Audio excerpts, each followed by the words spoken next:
Hello everyone, welcome to my channel. তো চলুন আজকে আপনাদের সামনে আমি একটা পটলের রেসিপি নিয়ে এসেছি। সেটা হচ্ছে পটলের দোরমা। তো পটলের দোরমা কিন্তু অনেকভাবেই করা যায়, কিন্তু আমি যেভাবে করি সেটা আমি আপনাদের দেখাচ্ছি। আমি কিছুটা পটল দেখুন কেটে ছাড়িয়ে নিয়েছি, পুরো খোসাটা নিয়ে ভেতরে দানাগুলো পুরো ফেলে পরিষ্কার করে নিয়েছি। এবং এর মধ্যে আমি পুর হিসাবে দেবো, আমি দেখুন নারকেল নিয়েছি, নারকেলের পরিমাণটা একটু বেশি নেবেন। একটু পেঁয়াজ পেস্ট করে নিয়েছি, আর একটু মিষ্টি তো দিতেই হবে, কারণ মিষ্টি মিষ্টি হয় নারকেল যেহেতু, পেঁয়াজ যেহেতু। আর এখানে দেখুন রাই সর্ষের একটু পাউডার নিয়েছি, একটু সর্ষে মিক্সড করব, আর করব নুন আর হলুদ, আর কিন্তু কিচ্ছু না। আমি কিন্তু এই সমস্ত উপকরণগুলো তেলের মধ্যে নিয়ে ভালো করে ভেজে নেব। ভেজে নিয়ে তারপর আমি পটলগুলোর ভেতর ভরবো, ভরে ভাজবো। তো চলুন আপনাদের আমি নেক্সট পদ্ধতিটা দেখাচ্ছি। দেখুন আমি কড়াইয়ে অল্প পরিমাণ তেল নিয়েছি, এবার আমি পেঁয়াজ পেস্টটা রেখেছিলাম যে সেটা আমি দিয়ে দিলাম কড়াই।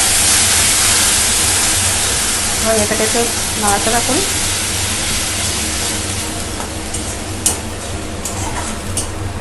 এটাকে একটু নাড়ার পর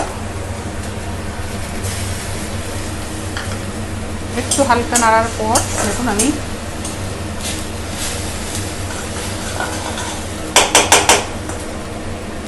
পেঁয়াজটা ফুটছে দেখাবো।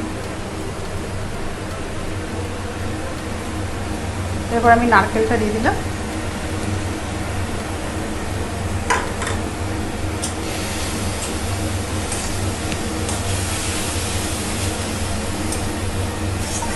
নারকেল, এবার নারকেল পেঁয়াজটাকে আমি একসাথে একটু ভাজতে থাকছি।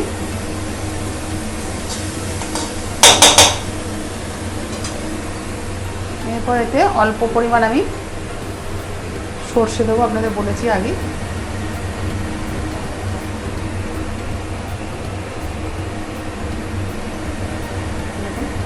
আমি সর্ষেও দিয়ে দিলাম এবং পরিমাণ মতো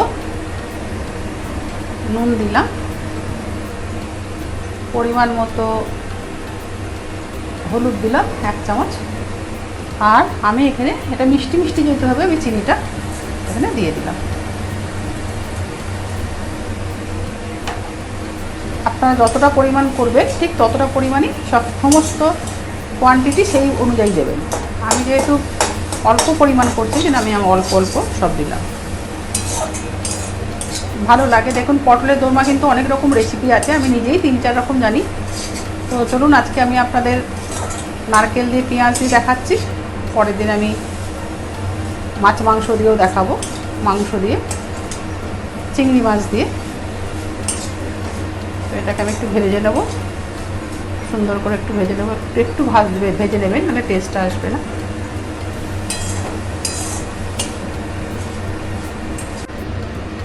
দেখুন আমার ভাজা রেডি। পেঁয়াজ, নারকেল আর একটু সর্ষে এরকম লাল করে ভেজে নেবেন। এরপর এটাকে আপনারা এই পটলটা যে রেডি করে রেখেছি ওর মধ্যে ভরবেন। চলুন আপনাদের আমি পরে এটা দেখাচ্ছি আমি কীভাবে ভরে করছি, ভাজছি। দেখুন আমি যে পটলের দোরমাটা বানাচ্ছি, যে পুরটা আমি বানিয়েছিলাম নারকেল দিয়ে, পেঁয়াজ দিয়ে আর সর্ষে দিয়ে, সেগুলোকে আমি সব পটলের ভিতরে পুড়ে নিয়েছি। এবার এগুলোকে আমি লাল করে এখন ভাজবো। এই যে কড়াই দেখুন আমি তেলও নিয়ে নিয়েছি, কড়ার তেলও রেডি। এবার আমি পটলগুলো ছেড়ে দিলাম। দেখুন এবার আমি পটলগুলোকে এরকম ছাঁকা থেকে ভেজে নেব লাল করে। খুব ভালো লাগে খেতে, আপনারা করে ফেলুন তাড়াতাড়ি।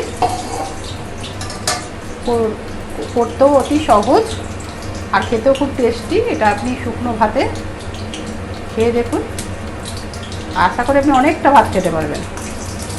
আর আমাদের মধ্যবিত্ত ঘরে রোজকার এইসব রেসিপি তো বুঝতেই পারেনি, খুবই ভালো লাগে খেতে। বানাতে পারলে কে আর কার না ভালো লাগে।